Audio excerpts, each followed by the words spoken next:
So this session is being recorded and hopefully ma-view ninyo when you have time and data. Okay? So again, read your sims, understand them. By the time na mag-collab ta karon, you ask questions. That's my job. That's why meron tayong mga collaborate meeting. So, are there any questions? You can raise your hand or put your question sa chat box para mas dali lang. Siguro sa chat siguro kung dili kayo kusog ang connection. Do you have any questions with regards to the exam or yung previous na mga assignments?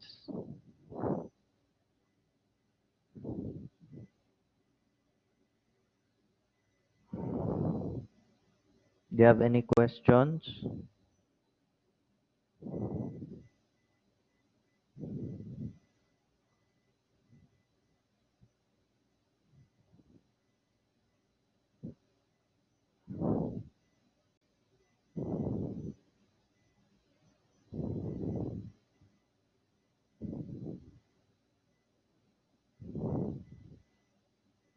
Are there any questions? Questions? Anyone? Hi, sir. Oh, yes. Do you have any question? Atong regarding good sa exam, sir, tong essay, si kinsa sa duha ang patriotic or nationalistic jud, sir, kay wala man gud mi kabasa sa sim, sir. Pinatahan. Pero naman ka amoy copy sa SIM. 'Di ba? Naa, sir, pero wala Okay. may Wala na klaro. Mao ba na inyong pasabot? Yes, sir. Dali si Sige. Rizal ba ang ano, sir? Sige. Explain ako ng part ana ha. Sige ha. Bago ta magsugod sa next coverage. Sige. Explain ako na. Taod-taod lang kay napay mga kinahanglan ako unsa dere. So, with the question between kung kinsa ba sa ilahang duha ang nationalistic o patriotistic. So, I would answer that. When we tong history nato about kay Jose Rizal, ang kay Jose Rizal man good is more on the nationalism. Naman jud siya patriotism silang duha. Pero ang dominant sa iya is nationalism. Ngano man? Because kay Jose Rizal, you can correct me if I'm wrong, even if naay other race or kanang mga colonizers ato ang nasod, he really protected the culture. Of course, together with others. Yung kultura ba, he showed that culture to his writings, 'di ba? Yung mga isinulat niyang mga obra has Filipino culture with it. So yung sort of culture um, maintenance or maintaining the culture yan within a country or a state, yan, he maintained it. And the reason na bakit medyo kilala tayo sa ibang bansa because of him, it's because yung identity natin as a Filipinos para sa ibang mga nationalities is from Rizal's works. Now, of course, kung for example sa Spain, kilala din siya, din yung Filipinos based from what he wrote. Yung mga kultura natin, yung mga paghihirap natin, our motivations and actions and our history was based on his writing. So it's basically siya yung mas nationalistic. Both of them are nationalistic, pero mas nag-uumapaw yung nationalism niya.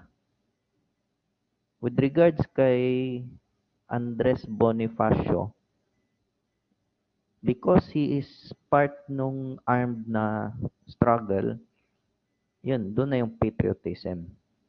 Sa kanya yun. Yan. So, sa patriotism kasi, as you can read sa ULOB, according kay Staub and Bartal, patriotism of a certain state has the need for self-protection and self-transcendence.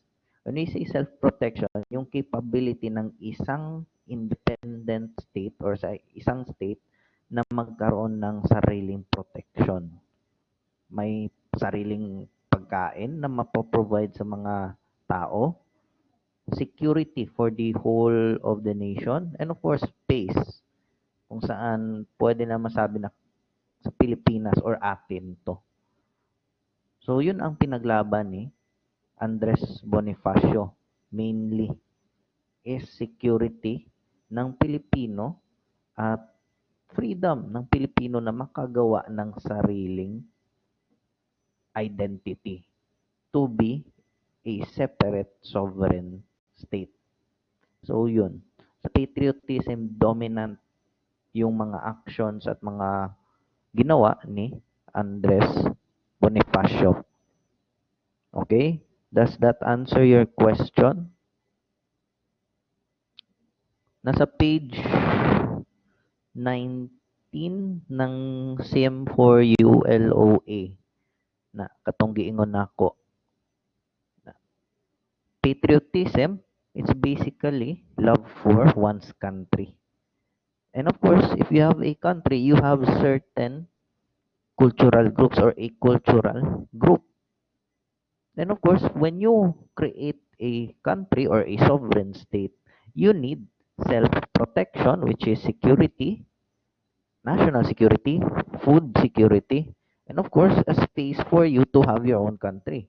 And self-transcendence, which is anong capability, anong power ng bansa ninyo?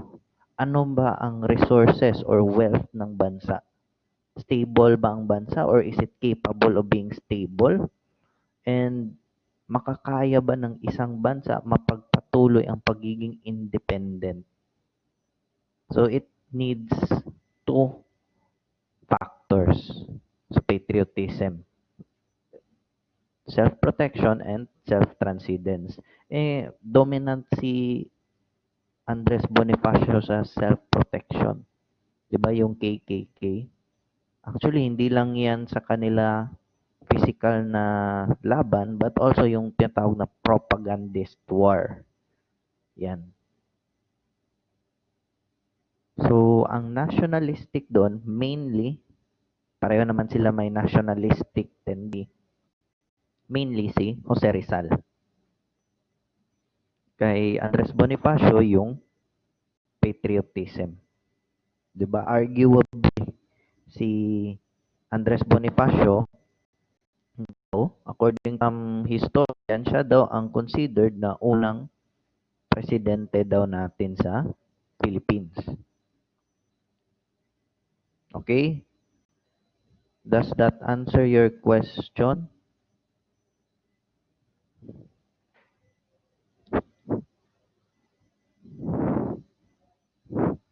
Does that answer your question?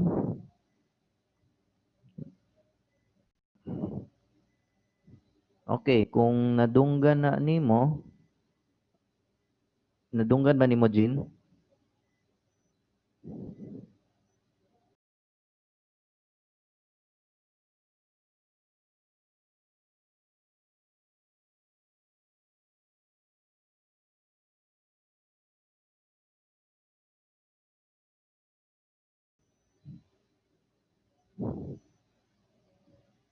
Anyone who has other questions? Kinsa pa ba'y naipangutana sa inyo ha? Kay murag ang connection ninyo dili pa stable tong uban. Sige, anyway, hinay na inyong connection, naka-record bitaw ni. So, putol-putol. Pero usbo na ako ang nationalistic mainly. And the answer, si Jose Rizal. Tingnan niyo yung mga sinulat niya. Preserves our culture and shows it to other countries. Yan ang rason bakit kilala tayo for that certain trait or culture. Si Andres Bonifacio, ang kanya is patriotism. Physical na war. Physical na laban. Ang gusto niya is that maprotektahan ang ating bansa. Physically. Okay? So, kung na may pangutana, just raise your hand. I'll proceed to the next topic para sa learning outcomes B, which is, sana yun?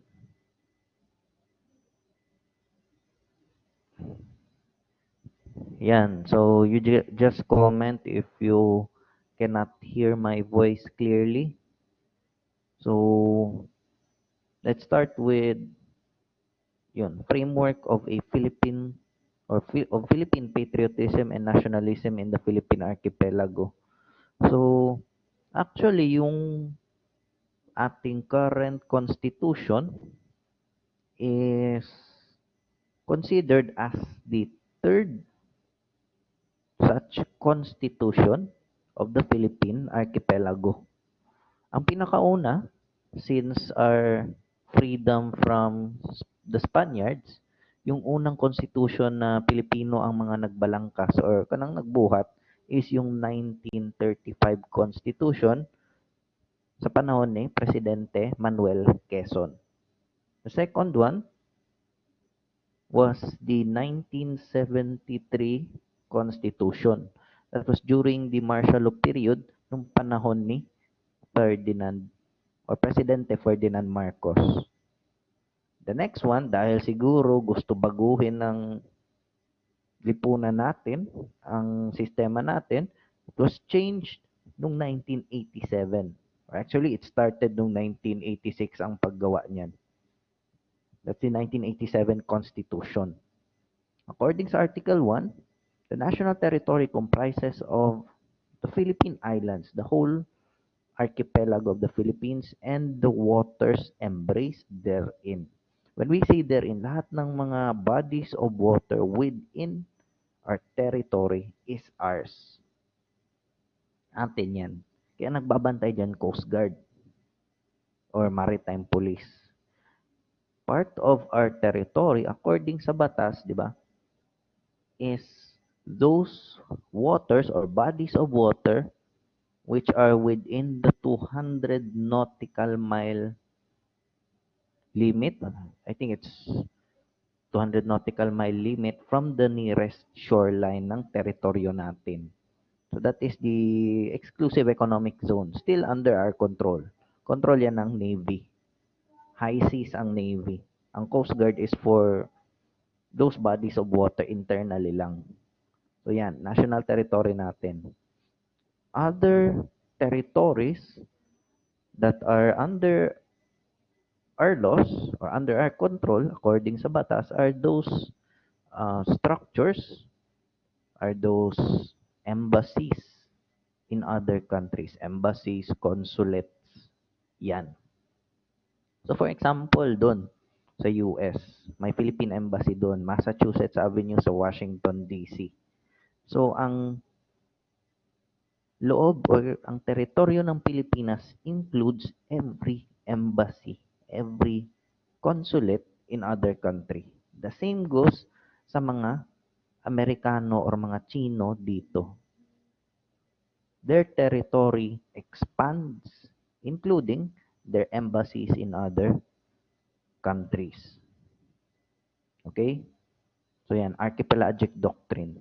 Including din sa territory natin or considered a territory of the Philippines are those vessels that are Philippine flagged or registered in the Philippines.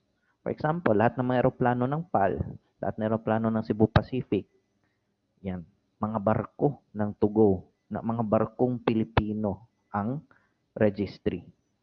Yung may Philippine flag in the registry, yan, barko, eroplano.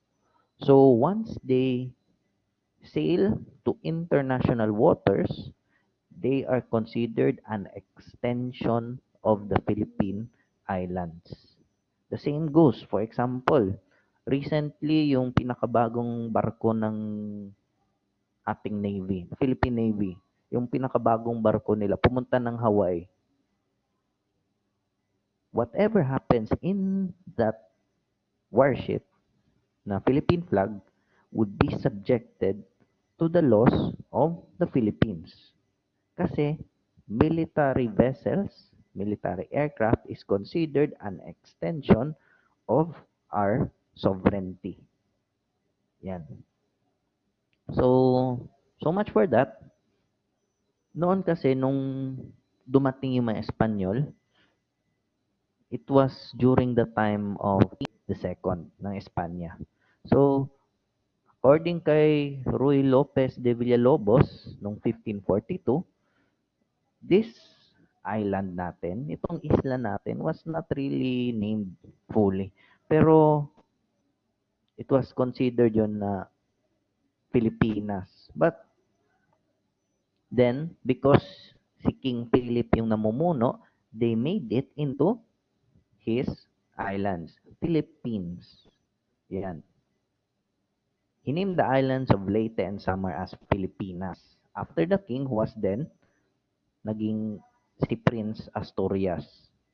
Eventually, the name Las Islas Filipinas or the Philippine Islands in English was used to cover the entire archipelago, and it was even proclaimed nung Malolos Convention as Republika Filipina. Yan. So, we are also known as the Pearl of the Orient. Yan. Kasi ang Asian countries is considered the oriental part of the world. Yan. Japan, Korea, hangtod, Thailand, na oriental people. Apil ng China. So, we are called the Pearl of the Orient kasi nasa sentro tayo ng Southeast Asia. Nasa sentro ang Southeast Asia ng East Asia. That's why we are the Pearl of the Orient. Ang Japan, land of the rising sun man na. So of course, Philippines has its own name. In the heart of Southeast Asia, with around 7,107 islands. Depende ra na, high tide, low tide na. So anyway, the Philippine archipelago is divided into three major island groups. As you all know, Silos Biminda. Yan. Philippines has 17 regions with 81 provinces. Yes, 81 provinces. Okay. Next. According sa Article 4, Section 1 ng 1987 Constitution, it states that there are certain conditions and considerations of being a Philippine citizen. So first, nakalagay dyan, 2.1, those who are citizens of the Philippines at the time of the adoption of the current Constitution noong 1987. So, pasabutan na, kung kinsa may Pilipino anang time or considered Filipinos during the time na binabalangkas ang 1987 Constitution would be automatically Filipinos upon the enactment ng 1987 Philippine Constitution. The time it will be adopted. Next, those whose fathers and mothers are citizens of the Philippines. Automatic na. Then the other one, those born before January 17, 1973 of Filipino mothers who elect Philippine citizenship upon reaching the age of majority. Or kanang paggawas nila or 18 years old, the day that or the year ng isang tao maging considered under the age of majority. Yan. Next, also, including ang mga Filipinos, those who are naturalized according to law and as approved by Congress. For example, si Andre Blatch ng Gilas, Pilipinas. He is not born with Filipino parents. He's not born in the Philippines, but he was naturalized by virtue of Congress. So, he is now considered a Filipino kasi na-naturalize siya legally. Yan. Next, there are two generally recognized forms of acquiring Philippine citizenship. Yan yung sinabi ko. This topic would or is already discussed hopefully sa inyo sa law, na criminal law 1, how to acquire birth, how to know if that person is a Filipino. Yan. Territoriality, or I think it's in the generality principle. Filipinos by birth due to the right of soil or jus soli or jus soli.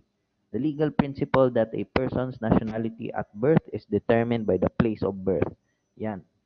For example, ako, diri ko gipanganak sa Davao. So I'm considered a Filipino. The same as with you. Not unless pinanganak ka sa Japan. That's not part of jus soli. Again, right of soil. Next, jus sanguini or jus sanguini. Na kung Bisaya, jus sanguinis. Na, the right of blood. Which is the legal principle na at birth, an individual acquires the nationality of his or her natural parents. For example, kailaman mo ni Jordan Clarkson, NBA player. One of or his mother is a Filipino by birth. Yan. So, because his father is an American, he has American citizenship, American passport. But luckily, his mother is a Filipino. So because the Philippines allows it, meron siyang jus sanguini, the right of blood, na meron din siyang Philippine identity, Philippine passport. Filipino din siya. The same goes with other Filipino Americans with parents who are Filipinos. Yan. Jordan Clarkson, kinsa pa ba itong mga Filipino Americans, Filipino Japanese, Filipino Australian. Napakarami. So yan, they're still considered Filipinos, especially when they have passport or Philippine passport. Next, Filipino by naturalization. Kana, itong example na ko, dili man sila Filipino by blood, but they are considered adopted into the Philippines, clothing him with privileges na pareho sa mga natural Filipinos at mga traditional Filipinos. Yan. Basic requirement after or before being naturalized, you need to renunciate or tanggalin mo ang allegiance mo sa former nationality. Because in naturalization, it is required for you to pledge an allegiance. For example, Pilipino ka, gusto mo maging American, naka-obtain ka na ng green card, pero hindi yan kumpleto kung hindi mo maipanumpa ang loyalty mo, your pledge of allegiance to the United States. Included sa pledge of allegiance, dapat alam mo ang national anthem. Yan. At least you know the Philippines. Yan yun. So that is Filipino by naturalization. Commonly, that is granted by the government. Yan. Mostly the Congress. Okay?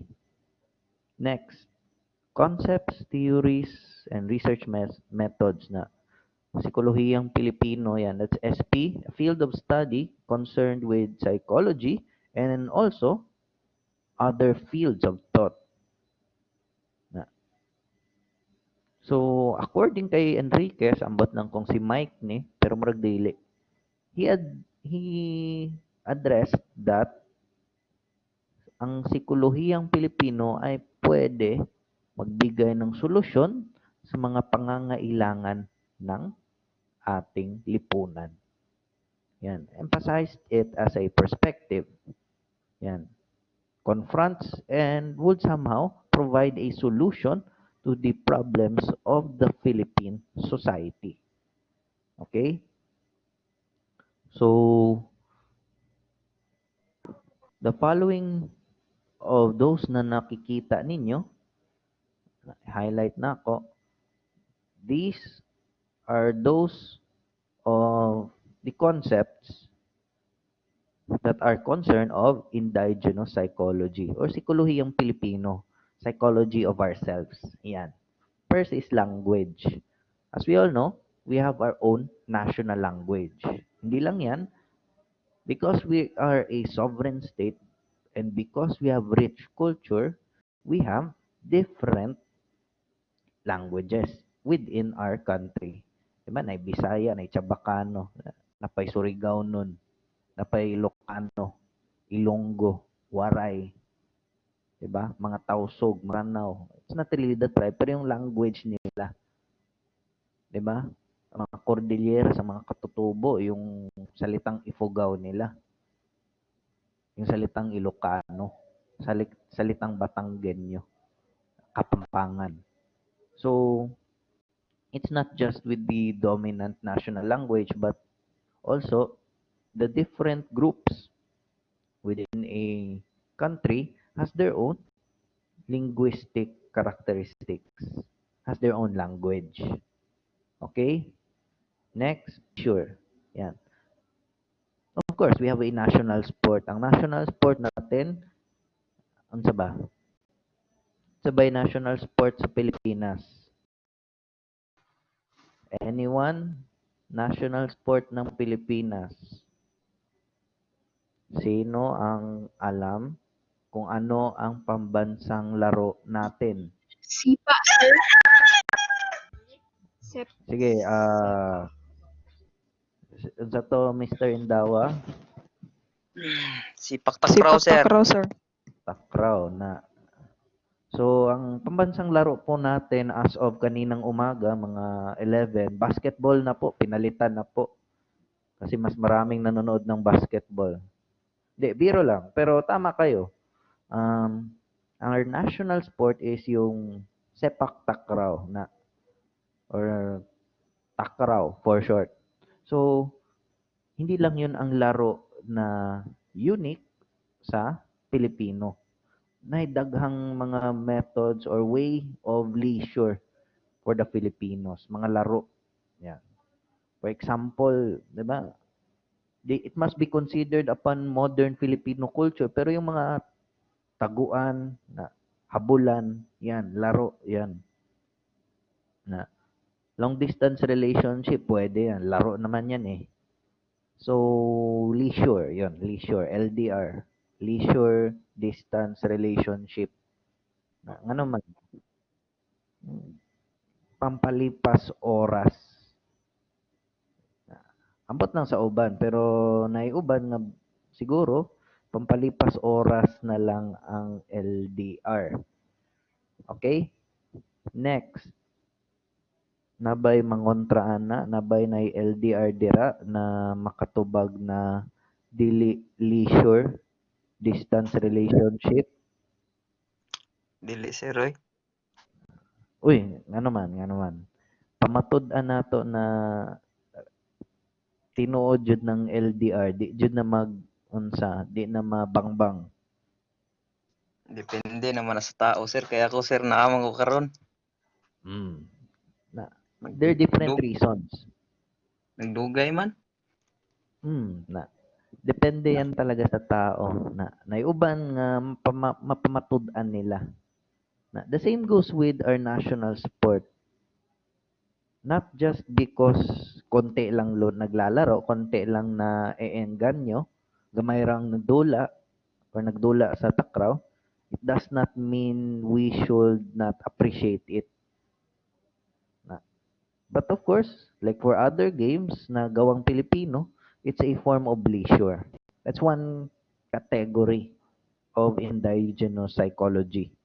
Next is cuisine or yung mga lutong Pilipino na lutong bahay. Yan, adobo, yung mga pagkain na uniquely Filipino. The same goes with other countries, di ba? Korean, meron silang mga sariling luto nila. Japanese, di ba? Mga kano, they have their own. Mga British, mga Italian, di ba? So, Filipinos have their own or we have our own identity when it comes to food or cuisine. Politics and law. This is very complex palabaw na sa atuan na dili man nato forte o di man jud ta kabalon sa ang way of politics ngayon. But as for the law, our laws in the Philippines are uniquely for us, but still it adheres to international principles, international laws, 'di ba? For example, speaking in persons, wala talaga yan sa revised penal code. But because those acts are considered illegal noon hanggang ngayon dito, then it was modified to fit the current society. For politics, for example, Pilipinas lang ang nag-iisang demokratikong bansa sa Southeast Asia. The rest of the countries are either monarchies, may hari, are socialists, or medyo left. And of course, the others are federal. Tayo na lang ang demokrasiya, Republican democracy sa Southeast Asia. Yan. So, different. May unique set. Next, religion. Of course, the majority of us are under the umbrella of Christianism or Christianity. Irregardless, kung born again ba ka, Roman Catholic ba ka, kibuloy ba ka na Kingdom of Jesus Christ and His appointed Son who was endowed to us in the garden or Garden of Eden ba dito? Or in New Jerusalem. Kabalo mo nga sa ng New Jerusalem? Dool ra kaayo na isa one ride ra na gikan sa UM Bolton. One ride na ng New Jerusalem padulong sa ay gikan sa UM Bolton. 'Di ba? Tapad lang sa airport na nanakas Jerusalem. Yan. But anyway, religion, not just in Christianity but also yung mga old religions, old beliefs ng Pilipino, aside from Islam, nandyan na rin yung paniniwala sa anito or yung mga, or I should say in English, animism, na paniniwala kay Bathala na when we say animism or yan, sila Bathala, yung mga ninuno na mga babaylan, they are mainly worshiping the nature, earth itself, na itong mga figures here on earth. Yung mga, for example, they are worshiping the nature or mother nature. Yan. So, meron tayong mga unique religion, which is of course established in the Philippines. Sunod, literature and film. Meron tayong sariling identity sa paggawa ng pelikula or mga obra, whether it's theater, whether it's music, 'di ba? May OPM, original Filipino or original Pinoy music. Sa film, of course, dugay naman pero kada tuig ginabalik-balik ang mga salida ni FPJ. Wala pa ko kakitag tuig or wala pa na ako ka-experience o isa ka tuig na walay FPJ na paggawa sa TV. We have our own icons in film and literature. Diba yung mga writers natin, mga manunulat natin. We have our own style that makes us unique sa literature and film. Medicine, marami tayong unique doctors, unique na mga medicine practices. Like for example, yung mga herbal medicine. Useful because not everyone knows the terms sa medical field. Pero dahil may herbal medicine which is easier to understand, easier to operate, and of course, it came from nature. So, wala masyadong gasto. Yan. Hilot, di ba? Sa laing nasod, massage. Diri, hilot lang, di ba? Lawayan pa ka. Di ba? Duraan pa ng imong unsa dira na hilot na. Pero one thing na unique sa mga Pilipino na alam ng mga taga ibang bansa is that ang Pilipino, kanang mga common na mga Pilipino na niadto sa laing nasod, tanan na sila na ay Vicks. Nakita na ako sa Netflix na isa ka Filipino-American na comedian, binuangan niya or gi-share niya sa taga-laing nasod sa US, nganong mga Pilipino na mga inahan sa US, hilig sa Vicks. Kay mao man po'y natun-an nila di Pilipinas na ibutang ning ingani ang epikasent, ibutang ni mo na sa lapalapa para dira mo gawas ang panuhot or dira mo gawas ang kalintura. It's unique for others. Pero sa atin, considered a natural form of healing. Okay? Music and arts, yan. Dili man ta K-pop, natay mga cultural arts. Cultural music, which is also unique to ourselves. Sunod, rituals and ceremonies. Yan. Agimat, gayuma, yan. Those are just some of the examples. Next. Yan. So, napakaraming mga attributes na meron ng Pilipino. Okay? Questions? Any clarifications? Violent reactions? Comment lang ninyo.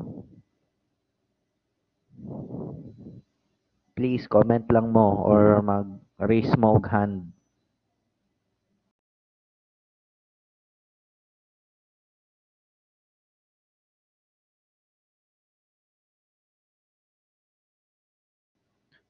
So, kung wala na ipangutana, I would leave you, or please, I would suggest na remember ninyo, yung mga gipang storya na ako, you can go back to this meeting. And also, by the next time na mag-meet ta, we'll continue with this discussion and other questions ninyo. So, wala na joy question?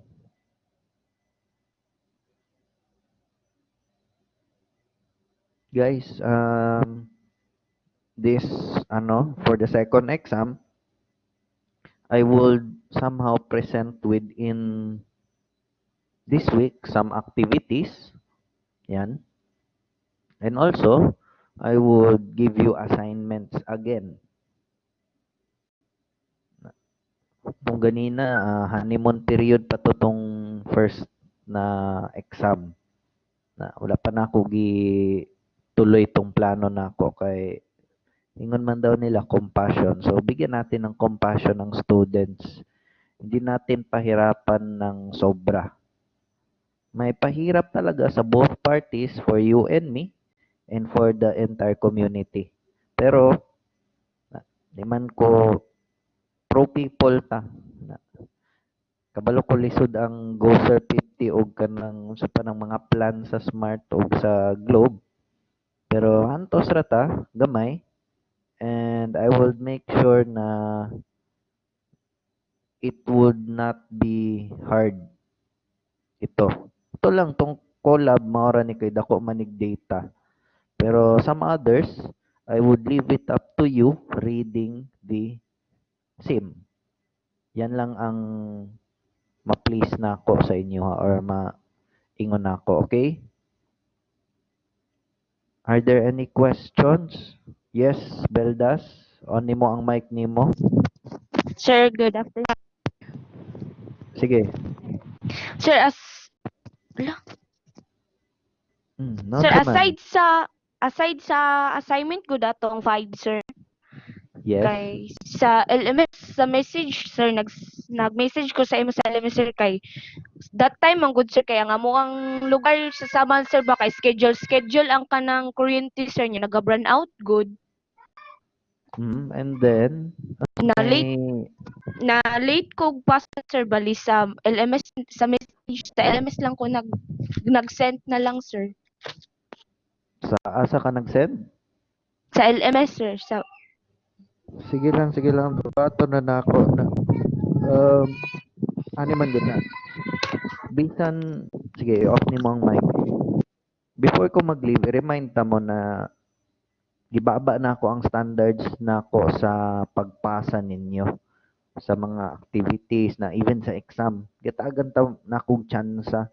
Pero it does not mean I would slack in other ways. For example, pag-check sa inyong essay, I always believe that there must not be any slack even though if things would change. Na no slack, the land of no slack. Okay? So, I'll consider it. Okay lang yan sa akin. Na, pero, next time, siguro, mag-ampo ta na mahuman na ni tanan. Mag-ampo ta. Kinsa bay ampuan na to aside sa, of course, Ginoo kay Allah. Kay kibuloy di ay di mo munsa. Siya bay nagpalinog. Anyway, so, if there are no questions anymore, you can already consider this meeting as done. You can review this and good afternoon sa inyong tanan. Thank you, sir. Thank you, sir.